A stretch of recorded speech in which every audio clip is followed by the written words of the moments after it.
Ukraine's President Zelensky said Russia has suffered heavy losses in what he called a very fierce and difficult battle for the city of Severodonetsk.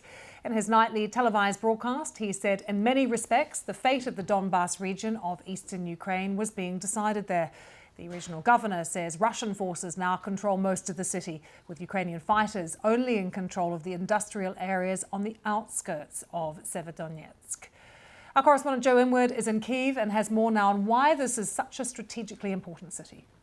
This is a city, this is the current focal point of Russia's invasion. This is where they're putting all of their troops, their artillery, their armour into the Donbas region. And really they're trying to break through here and push in from the east. And it's mainly important because it's where they are focusing their forces. It's been a brutal battle for the last few weeks. There have been conflicting reports of who's on the offensive, who's on the defensive. But it does look now like the Russians have the upper hand. In the last few hours or so, the regional governor, Severodonetsk, has said that they control most of the city and Ukrainian forces are confined to the industrial area. It's worth discussing those comments that President Zelensky made, talking about how the battle for this city is the key to the Donbas. I don't know if he's talking there strategically or symbolically, because it is symbolically an important city, but actually you do have another defensive position, the city of Lysychansk, just a mile or so away on much higher ground, and with the river Severodonetsk running between the two. So I think even if the city did fall, there would be a fallback position for the Ukrainians, which I know they have been fortifying. Joe, just stay with us because we want to bring our viewers, and I want to get your thoughts on an interview done by Stephen Saka on the Hard Talk programme with Russia's UN's representative. Have a listen to this as he justifies to Stephen what is happening in Ukraine.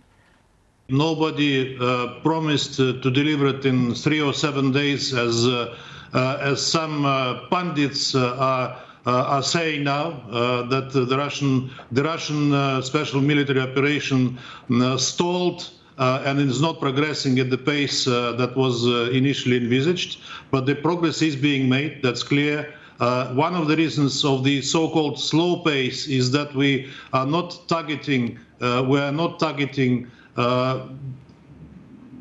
civilian infrastructure and areas deliberately. We're only hitting military targets, and it takes time. We're not doing carpet bombing or anything else like that, but the progress is there, that's for sure. We are not targeting civilian infrastructure, he says. I'm sure that is something that every Ukrainian would refute.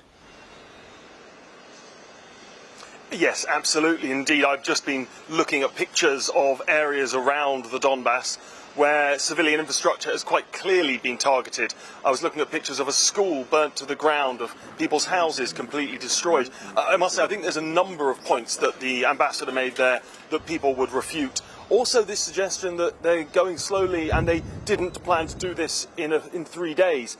It's been quite widely documented that the Russians only came in with a limited number of supplies. The initial plan, this is quite well known, and I don't think it would be possible to really refute it. The original plan was to sweep in and try to decapitate the government here. So I think it seems like they are now trying to come up with a new explanation of why things are going slowly, but they really and clearly are. But I think the most key point there is this idea they're not targeting civilian infrastructure, because there is widespread, irrefutable evidence of it happening.